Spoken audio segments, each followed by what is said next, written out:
All right, here's interview number 3. My guest today is Allyson Reineke. She is a nurse at Northwestern Memorial Hospital. I've known Allie my entire life. My sister was born a couple days before her, and that is how our families became friends. Allie, thank you so much for joining us today.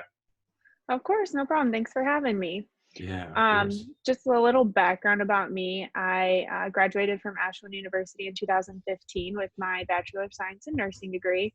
I worked in Chicago for almost 5 years as a nurse, and currently I'm a float nurse at Northwestern Memorial Hospital. So that means I go all over the place. I don't just have one home unit.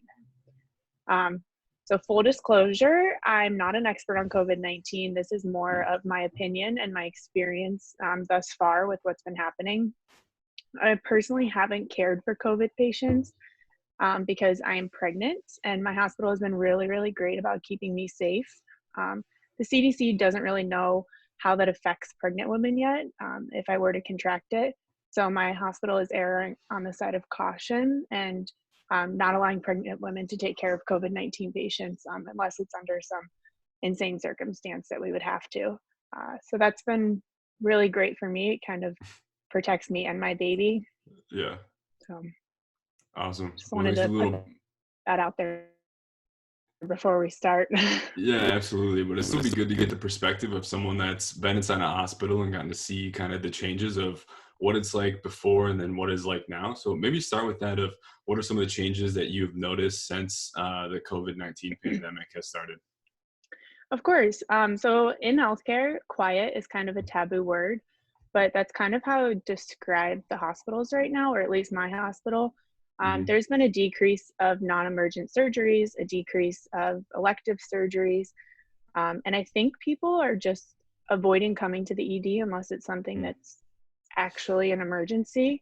I also think that the quietness comes from the COVID line, but the hotline that people can call so that they can talk about their symptoms. And then um, also telehealth. So they've been promoting telehealth a lot in my hospital. So it kind of decreases the foot traffic in and out. Hmm. That's one of the big changes.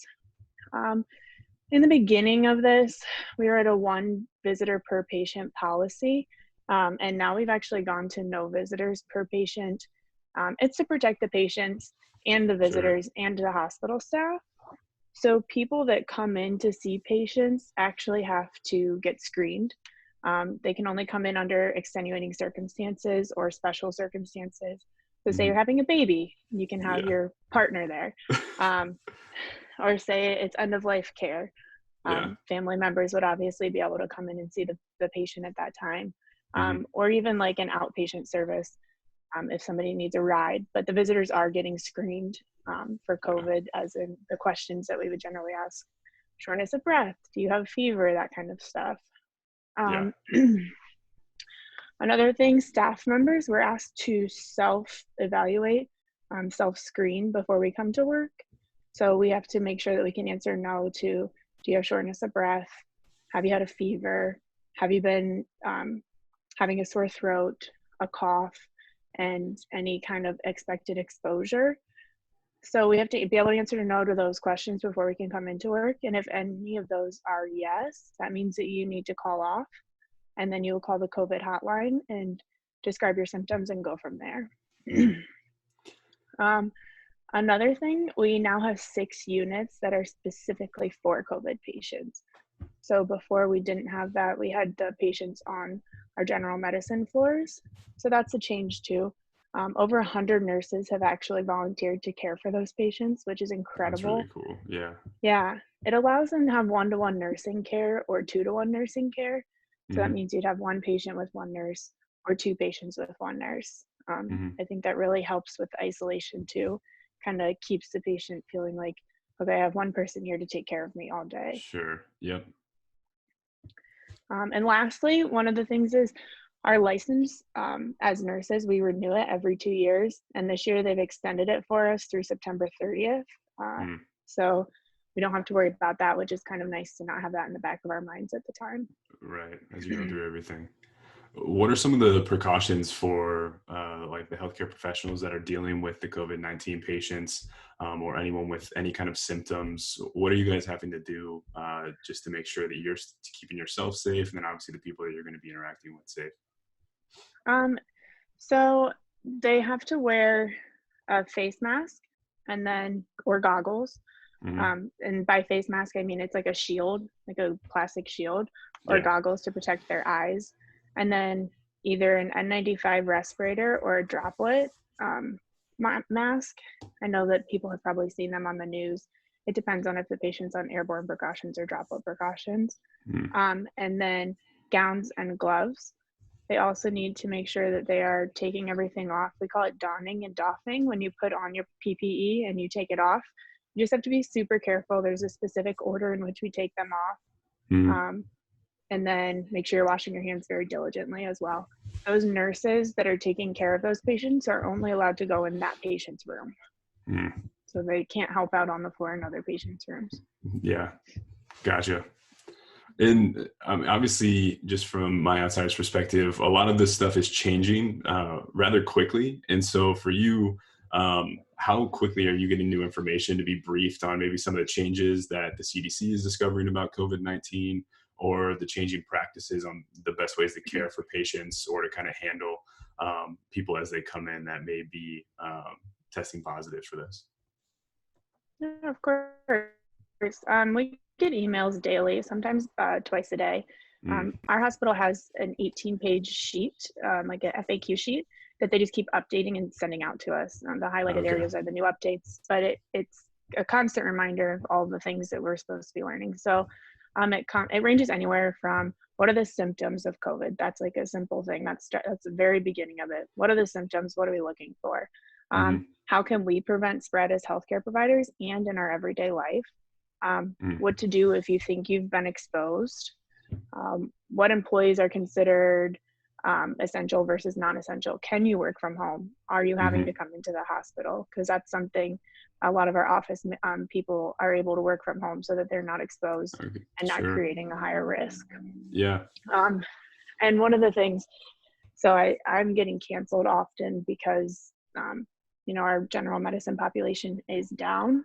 And Hmm. so my hospital is paying us and not out of our PTO, which is really nice. It's kind of comforting knowing that even though I'm not having to go to work, I am still able to get paid. So that kind of Right. information is in there too. Yeah. And then one of the most important ones is which patients should be droplet versus airborne. So the CDC in the beginning of COVID outbreak said it needed to be airborne precautions. That means the patient needs to be in a special room Hmm. where it's a negative pressure room. The air in that room just gets sucked out of the building. It does not go back into circulation. Oh, okay. Um, Yeah. and now they're recommending it can be droplet as long as the patient isn't getting aerosol generating procedures done. Every hospital has a different list of what those procedures are, but it would be like intubation, then you would need to be in Okay. an airborne room because you're down Gotcha. in the lungs creating an airborne, like a sputum could come out or something like that, and that could be Yeah. airborne. So Gotcha. it's just tips and facts like that, but it gets updated probably every day or every other day. Mm. Gotcha. That's good to know. I'm sure that all the new information coming in is like, there could be times where it could be a little overwhelming or just even interesting to see the new stuff that's coming out. Yeah, Um, absolutely. Especially if the CDC changes. Oh, sorry, did you lose yeah, no me for a worries. sec? The CDC changes, they're learning just like we are. So the Right. new information coming in, it's nice to be updated as often as we are. Yeah, definitely. One thing I know is just kind of the test kits have been in short supply, but what kind of impact, if any, has that had for you at your hospital, and just if that's been as big of a problem or not as big of a problem as it may has been laid out to seem. So I wish I knew exactly how many test kits we have.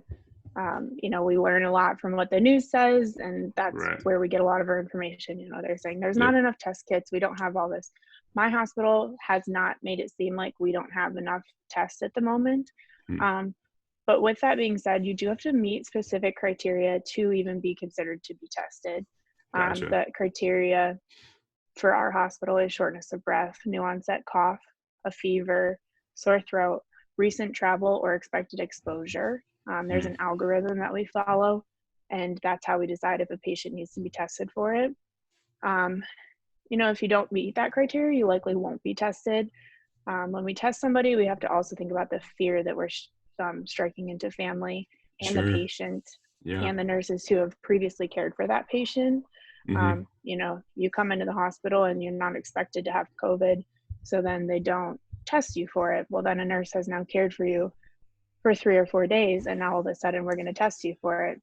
And Yeah. you have to go back and find out every person that went into that room, every person who took care of that patient, any family members who were permitted to see the patient, that kind of Mm, stuff. yep. And that's a lot to go back and try to figure out.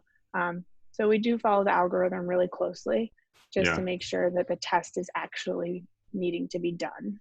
Yeah. Um, Another thing I want to say about the test is that it is kind of like a snapshot in time.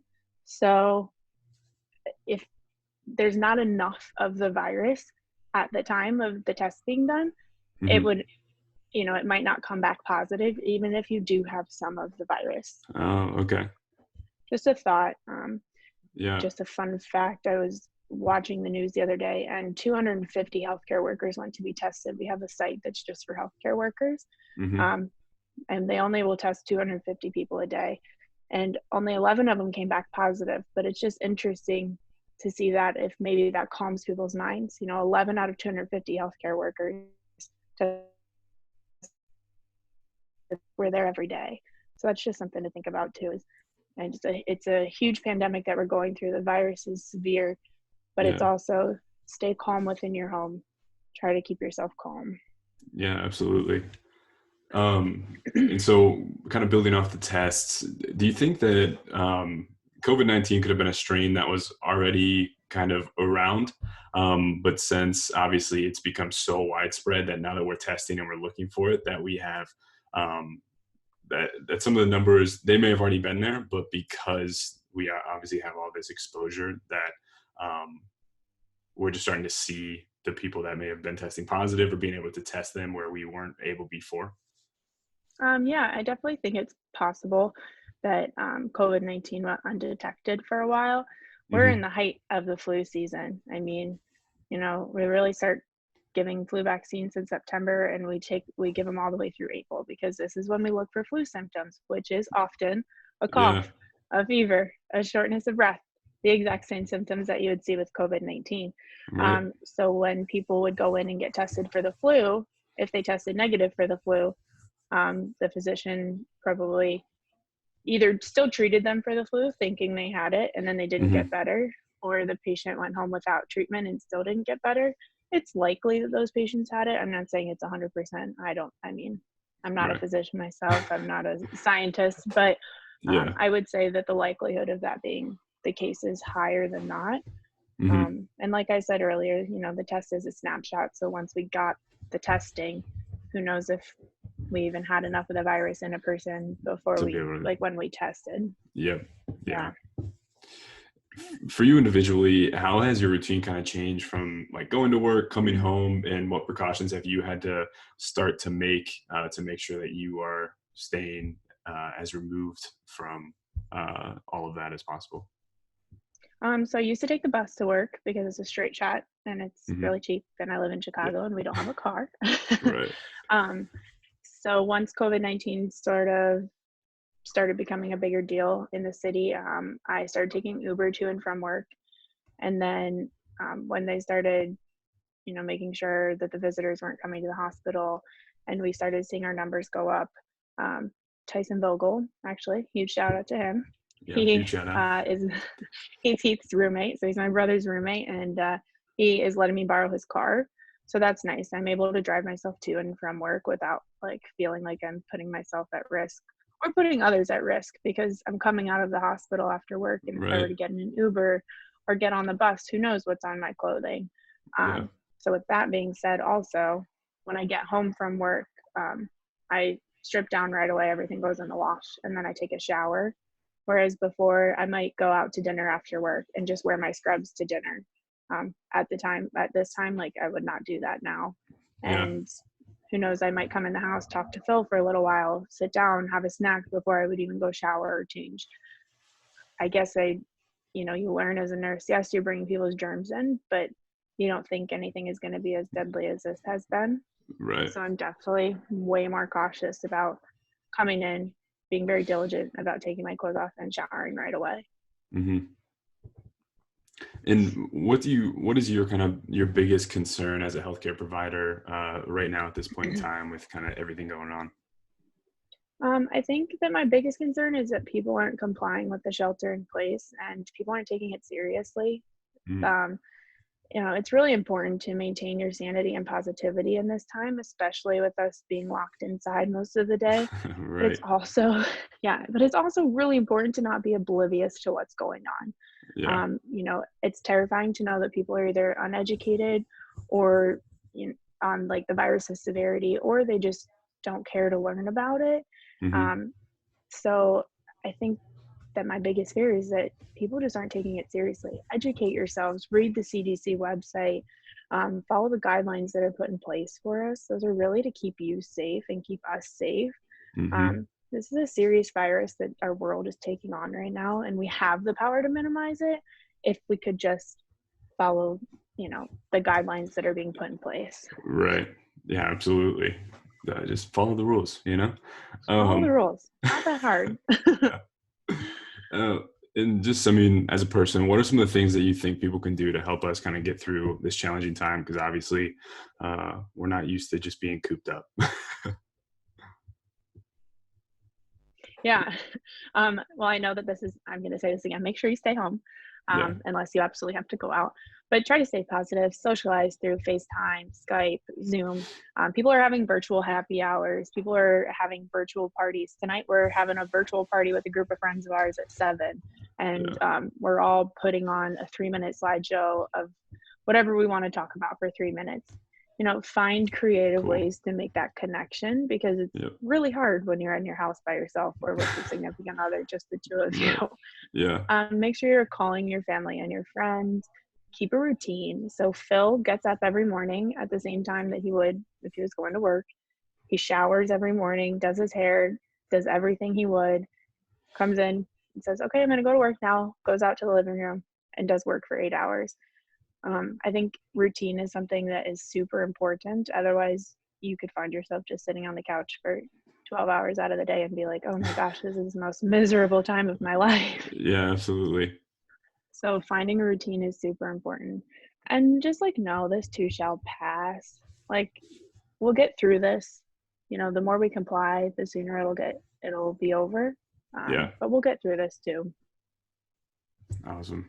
And just kind of lastly here, what's the thing that may have you kind of the most worried of what's happening or what's to come with COVID-19? Because obviously we know there's still uh, a mountain to climb, but we're getting up there slowly but surely. Yeah. I really personally worry because I'm pregnant, that they don't know what happens to people. I'm only 14 weeks along. Hmm. Um, so we're not sure what happens to people who are early in pregnancy because it hasn't been around that long for us to know. So on a Right. personal level, my anxiety stems from the unknown. I mean, everybody's Yeah. anxiety stems from the unknown, and that is Right. such a huge unknown risk. Um, Sure. and so on a personal level, that's where mine stems from. Um, as a nurse, I fear for my coworkers being burnt out, quite honestly. Hmm. They are really, they love their job. They do this because they want to care for people, and I want to Right. care for people. But they're volunteering their extra time to go in and take care of patients. I Yeah. really, really worry about the exhaustion and how burnt out they're going to get. Um, as far as like what's to come, touching back on shelter in place, make sure we're doing Yeah. that. It's really the only way to flatten the curve. We're going to see such a spike in the curve. I think in Chicago, or in Illinois yesterday, we went up by almost 1,000 cases Oh, in a wow. 24-hour period. Hmm. Now that is also because we're testing people more often, Yeah. but that's just proving the curve is continuing to go up. They've shut down the lakeshore front. They've shut our parks down because people weren't complying. Yeah. Police actually went out and shut everything down. So the only way to flatten the curve is to make sure that we're complying with the shelter in place. Yeah. I think it's really important to remember that we also aren't the only ones to have lived through a pandemic. It's unfortunate that we're having to go through this, Hmm. but like people before us have gone through it and come out on top. And I think that if we just continue to stay positive and stay strong with each other, that we'll get through this. Definitely. Awesome. Yeah, Allie, thank you so much for your insight and answering all these questions. Definitely really helpful and fun to talk to you about this. So thank you. of course, no problem. Thanks for having me. Awesome. Of course, anytime. All right, Allie, appreciate it. And we will talk to you soon. Thanks, Josh. Bye.